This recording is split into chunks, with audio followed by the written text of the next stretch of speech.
Bueno, depende fundamentalmente de la implicación y en su momento movilización y protesta de enseñantes, alumnos y padres. Es decir, los cambios han sido tecnológicos, han sido culturales, han sido psicológicos, de gran calado, y la institución educativa en su conjunto no ha seguido porque las normas y las ordenanzas están hechas por burócratas ministeriales que obedecen órdenes políticas, de un partido o de otro. Y esto no va con la sociedad. Una sociedad cada vez más autónoma, cada vez más informada, y unos jóvenes, niños y jóvenes, cada vez más autónomos y cada vez más informados, a los que no se les pueden simplemente decir haz esto y cállate, porque o no lo van a hacer o lo van a hacer de tal manera que no sirve educativamente. Entonces, hay quien a veces pone la crítica en los enseñantes. Esto es absolutamente falso.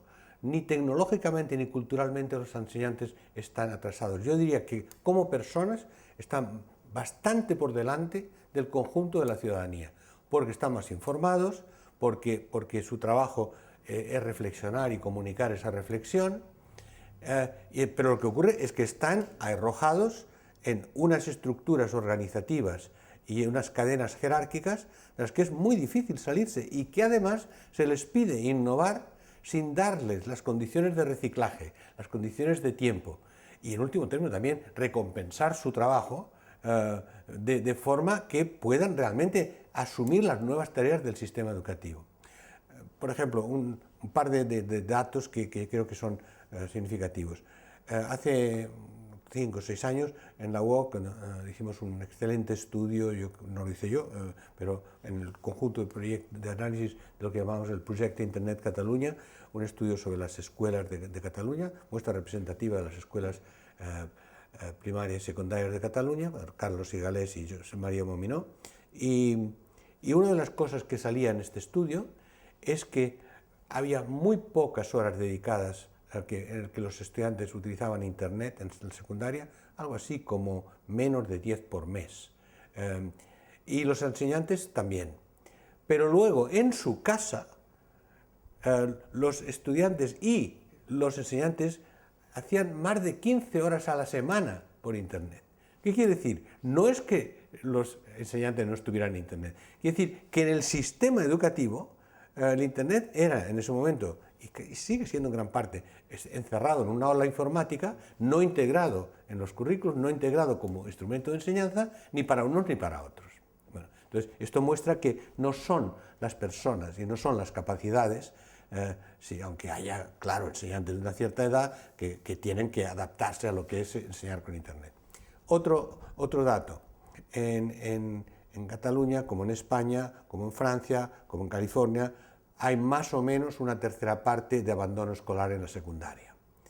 Y es curioso que es más o menos la misma cifra. Entonces, algunas de las encuestas que se han hecho, estas no en Cataluña, pero sí en España, dicen que una de las principales causas del abandono es que los chicos y chicas se aburren en clase, porque ellos están en una cultura digital, es su cultura, han nacido y se han desarrollado en esa cultura. Y esa cultura, insisto, no que los enseñantes no sean receptivos a ella, sino que no está. Entonces, si, por ejemplo, los libros de texto es la aberración mayor del sistema educativo y de hecho solo se entiende cuando se entienden los intereses ideológicos y económicos. Un libro de texto quiere decir que el censor encubierto de nuestra sociedad dice lo que se puede poner y no, y lo que los niños pueden escuchar y no. Y luego el gran negocio de las editoriales, pues libros de texto, que sabemos la corrupción que existe en las administraciones para que sean estos libros y no los otros.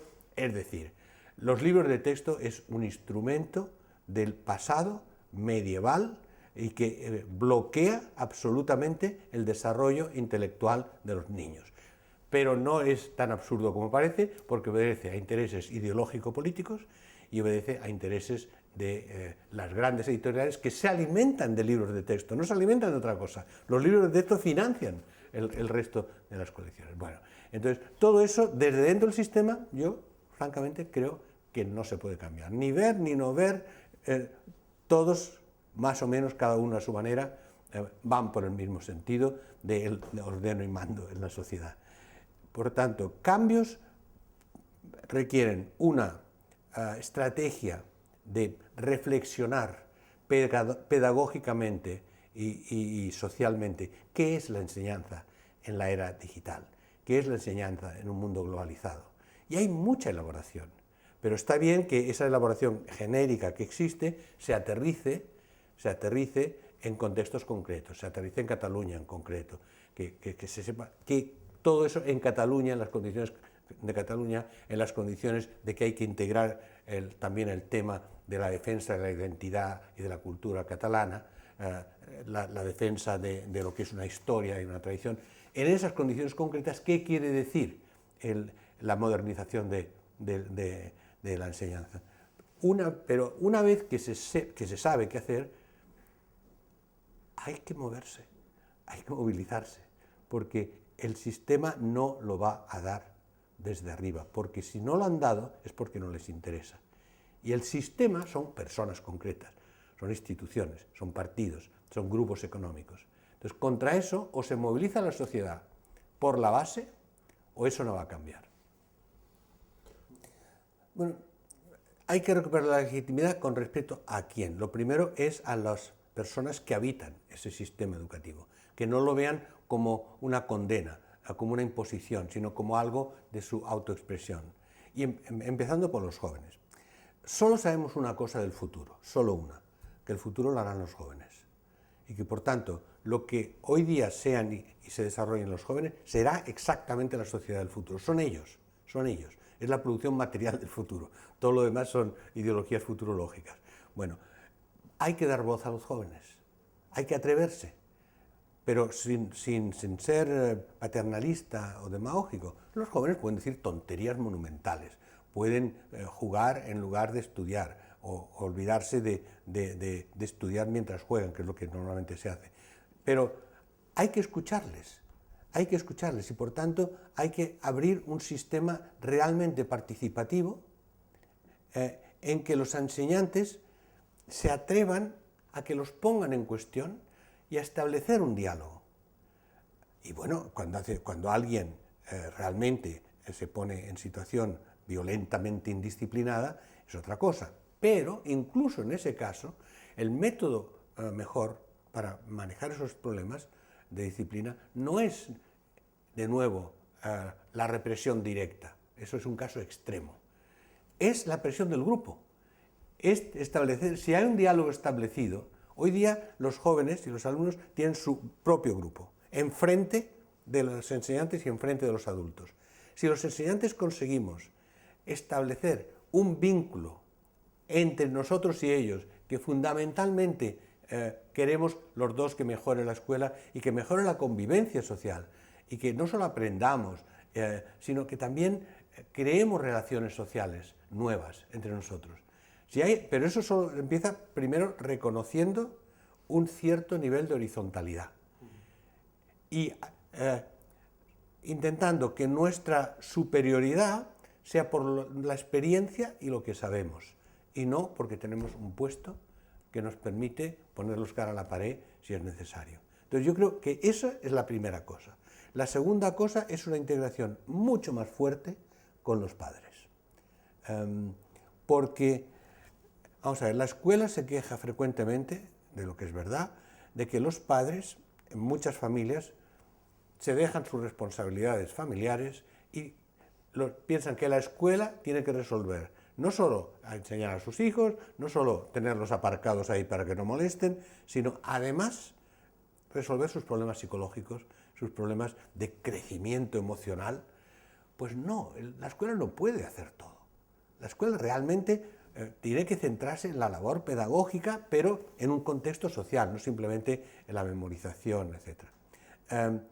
Y por tanto, los padres tienen que contribuir individual y colectivamente a ayudar a que esos jóvenes, o esos niños en algunos casos, se sientan más apoyados en casa, más apoyados en sus tareas escolares, más apoyados psicológicamente. Y cuando haya problemas en la escuela, los padres tienen que estar abiertos a que los enseñantes hablen con ellos y les comuniquen, mire, su niño le pasa esto. Muchas veces es más bien lo contrario. Los padres se relacionan con los enseñantes para protestar, para reclamar que qué le han hecho a su niño. Bueno, entonces yo creo que hay que llegar a establecer una confianza que los enseñantes puedan decir a los padres qué le ha hecho a este niño. Claro, todo eso requiere una cultura de la cooperación, una cultura de la colaboración y una cultura de tolerancia y diálogo constante entre los tres tipos de grupos que están involucrados. Y si esta comunidad de alumnos, padres, enseñantes, si esta comunidad establece su propia dinámica, su propia autonomía y genera ideas e iniciativas, entonces juntos se pueden proponer o se pueden imponer cambios positivos en el sistema educativo a las burocracias que nos controlan. Lo que hoy día sabemos es que los cambios tecnológicos, organizativos, en las empresas, en las administraciones, son tales que el aprendizaje no tiene que ser fundamentalmente un aprendizaje de ciertas habilidades y de ciertas capacidades, sino realmente la capacidad instalada en la persona de continuar siempre aprendiendo y de reprogramarse, es decir, de obtener por sí misma los conocimientos que son necesarios en concreto para cada tarea de las nuevas que van surgiendo. Una persona que hoy día sale de la secundaria va a tener, se calcula, como mínimo 6 profesiones distintas, no trabajos, profesiones distintas en la vida. Por ejemplo, la gente que se gradúa en física, ninguno hace física, hacen informática, hacen enseñanza de ciencias, no se dedican a hacer investigación física, pero es una muy buena formación. Entonces, la cuestión, cuando yo hablo de trabajo genérico y trabajo autoprogramable, el trabajo genérico es aquel en que la persona humana que está en ese trabajo no es muy diferente de una máquina. Y no es una cuestión de personas, es una cuestión de los puestos de trabajo a los que los asignan. Es decir, que simplemente recibe instrucciones y las ejecuta. Y puede ser para producir zapatos o para producir un programa de ordenador, pero es simplemente un ejecutor de tareas. Ese tipo de trabajo genérico se puede sustituir por máquinas, se puede deslocalizar y enviar a otro país, se puede suprimir como trabajo formal y sustituirlo por uno informal, es decir, tiene poca defensa. Y entonces es un puro cálculo económico de la empresa que me sale más. ¿A cuántas máquinas, cuántos trabajadores genéricos? Pero me los puedo cambiar. Son todos intercambiables. ¿Ya? El trabajo en cadena, que todavía existe. El autoprogramable las empresas de alta tecnología lo llaman talento. Es decir, las personas que tienen una capacidad de pensar los procesos en los que están, definir las tareas, buscar la información donde esté.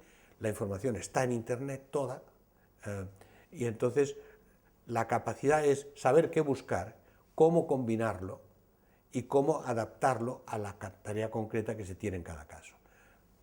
Mira, yo creo que la gran mayoría de los enseñantes son autoprogramables, es decir, que pueden adaptarse a muchas formas distintas de pedagogía, de enseñanza, etcétera, porque tienen la capacidad mental, intelectual, educativa en este sentido. Pero si lo esencial es ir cada vez más a que haya pocos genéricos y muchos autoprogramables, esto quiere decir que lo que hay que enseñar no son, en los términos antiguos se decía, listas de reyes godos, es decir, no son informaciones puntuales que hay que memorizar, porque eso es una estupidez en el mundo de Internet, en que hay que simplemente saber qué se quiere y todo está ahí. En cambio, lo que no está ahí es la capacidad de que la gente piense por sí misma, que sea autónoma. Y por tanto, en la enseñanza es absolutamente clave para producir trabajadores autoprogramables, desarrollar la autonomía intelectual, desarrollar la capacidad de búsqueda de información y de recombinación. Y aquí hay una cosa interesante. La gente dice, cuidado con que los estudiantes se pasan demasiado tiempo en Internet y entonces no se focalizan, no pierden atención. los pocos estudios que hay en esto muestran dos cosas.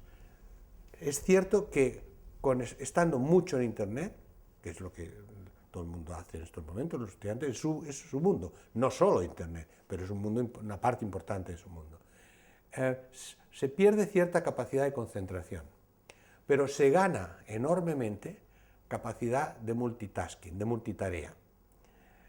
Y la multitarea, que a veces la gente dice, pero no, entonces no prestan atención, pero tiene un efecto muy importante la multitarea, es la capacidad de combinar distintas fuentes de información simultáneamente, y sabemos que la creatividad viene de la capacidad de recombinar, porque simplemente la atención es saber mucho de una cosa y profundizar en esa cosa, pero el mundo no es de una cosa, el mundo es de la capacidad de recombinar muchas distintas actividades. Claro que si alguien se pasa el tiempo jugando en Internet es otra cosa, pero la idea de los alumnos jugando en Internet también es un mito, porque juegan, leen, interactúan, estudian, buscan información, todo a la vez.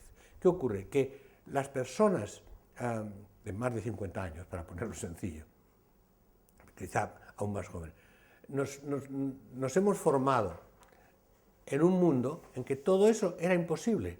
Para empezar, era tecnológicamente imposible, era organizativamente imposible. Entonces pensamos que no prestan atención y que van a estar totalmente dispersados. Bueno, no es así, no es así, porque si fuera así, tendríamos que nuestros jóvenes son cada vez menos educados, menos creativos, menos inteligentes, y es lo contrario. Todos los test muestran que se ha progresado, los test muestran que la gente va más a la universidad y que aunque la universidad no sea maravillosa en lo que sale, pero es mucho mejor que lo que no sale de la universidad. Entonces, este tipo de nueva civilización informático-autónoma, por un lado herramientas informáticas de Internet, por otro lado autonomía, de hecho está produciendo individuos mucho más creativos y mucho más productivos e inteligentes. El problema luego es que no encuentran trabajo, ¿cierto? Pero, ¿sabe qué? Yo creo que incluso sabiendo que no encuentran trabajo, lo que van a encontrar es soluciones a no encontrar trabajo, de dos tipos, pensando en Cataluña, donde yo estoy estudiando estos problemas. Por un lado, movilización social. Oigan, me han formado, etc., y ahora no tengo trabajo, no puede ser, movilización social. Bueno, pero hay otra cosa muy interesante. Muchos jóvenes hoy día en Cataluña están creando pequeñas empresitas, muy pequeñas, para cosas que antes ni se pensaban. Por ejemplo, en uno de mis estudios he encontrado que se están creando pequeñas empresas de 1, 2, 3 personas para enseñar a la gente a vivir sin dinero o con poco dinero. Entonces, ellos ganan un poco de dinero, no mucho, enseñando cómo vivir con un poco de dinero, es decir, adaptándose a los nuevos mercados que abre la crisis. La creatividad visual, por ejemplo, la creatividad musical, todo esto está explotando al mismo tiempo. Entonces, no es solo esta visión de que no hay trabajo, todo se hunde. Esto, en la era industrial, no había trabajo, todo se hundía, el pobre obrero industrial no sabía hacer otra cosa. Estos jóvenes sin trabajo saben hacer muchas cosas y que no son solamente obedecer y ejecutar las órdenes de un gerente en una empresa. Y por tanto, este tipo de educación supera, en cierto modo, los límites tradicionales de si pierdes el trabajo, ¿qué haces? Si pierdes el trabajo, puedes crear muchos trabajos hoy día. Bueno, primero, en realidad, mi análisis es que la globalización va a la par con un resurgimiento de la identidad, de la cual la identidad nacional es una de las identidades posibles, pero la más importante es la religiosa, en términos de resurgimiento. O sea, y luego la étnica, y de género, y de preferencia sexual, es decir, de tradición territorial, bueno, es decir, local.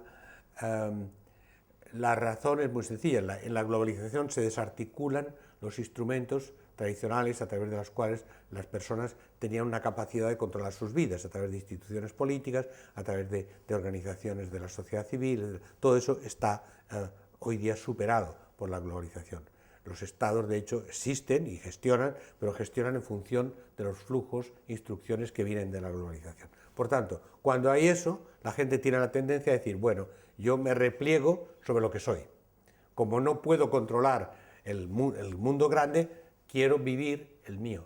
En la identidad religiosa, la cosa es, si los mercados financieros dicen que yo no soy nada, yo tengo a mi Dios que dice que el capital no es nada, porque lo importante es Dios.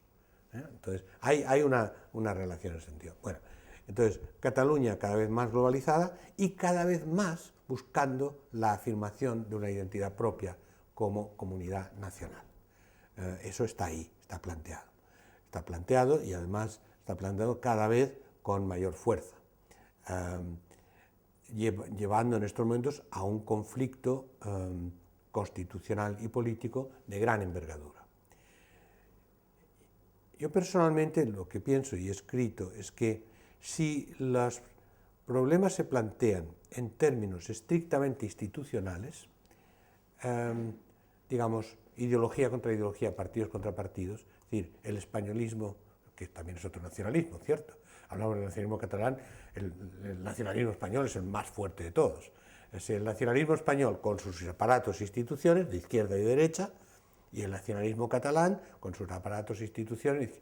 Esa lucha entre dos aparatos institucionales, para empezar, la pierde Cataluña siempre, institución contra institución, porque hay una institución que tiene la fuerza bruta, y el artículo 8 de la Constitución.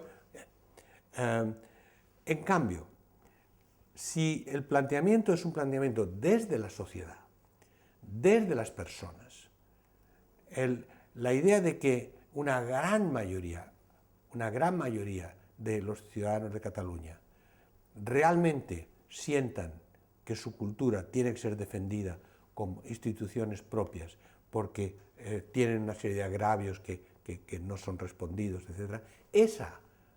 Ese proceso de transformación de la conciencia de la gente es lo que en último término es imparable. E incluso para quienes no son independentistas, desactivar la deriva hacia la independencia requeriría que en la conciencia de los ciudadanos hubiera un respeto y una aceptación de la identidad propia de Cataluña, de la identidad propia de cada persona, de su cultura. Por tanto, ahí tendría que haber no solo concesiones, sino iniciativas de quienes quieren la convivencia y la coexistencia para poder restablecer una convivencia pacífica en la sociedad, que entonces se traduciría en la posibilidad de una convivencia en las instituciones. En ese proceso de incrementar la conciencia propia y el valor de la identidad cultural no vista como retrógrada, sino en combinación con la apertura al mundo, es decir, a la vez cosmopolitas y catalanes, identidad global y mi identidad, las dos cosas a la vez, ahí el sistema educativo es fundamental, absolutamente fundamental, porque es ahí donde se forman, uno, la conciencia de los valores, y dos, la tolerancia, el diálogo. Si en algún lugar se puede cultivar la tolerancia, es el sistema educativo, porque si no hay tolerancia no se puede ni empezar a trabajar juntos, ¿verdad? Entonces, por eso los ataques ideológicos contra la expresión de las identidades culturales propias en el sistema educativo son demoledores. Es lo que puede hacer más daño a la convivencia hacia el futuro. Y por tanto, la defensa de la autonomía cultural y de la identidad de Cataluña en el sistema educativo es una batalla fundamental. Pero una batalla que no la pueden ganar las instituciones políticas, solo la puede ganar la ciudadanía, empezando por los enseñantes, los estudiantes y los padres. Bueno, yo creo que lo fundamental es cómo se preserva la educación pública, que es la educación que responde a los intereses generales de la sociedad y no a las tendencias de mercado, y además es un mecanismo esencial de reducción de la desigualdad social, porque si la desigualdad social en el empleo, en los ingresos, en la cultura, en la educación que ya se tiene, se duplica de la desigualdad en el sistema de enseñanza, entonces hay una reproducción del sistema y cada vez mayor. Y eso se duplica por el hecho de que si los pobres van a la pública y los ricos expanden la privada y cada vez más van a la privada, primero disminuyen los ingresos de lo que van a la pública y además aumentan la distancia en todos los sentidos entre una y otra. Por tanto, es fundamental la preservación de la educación pública. Pero, ¿cómo se puede preservar la educación pública? Solo a través de la calidad. Solo a través de la calidad.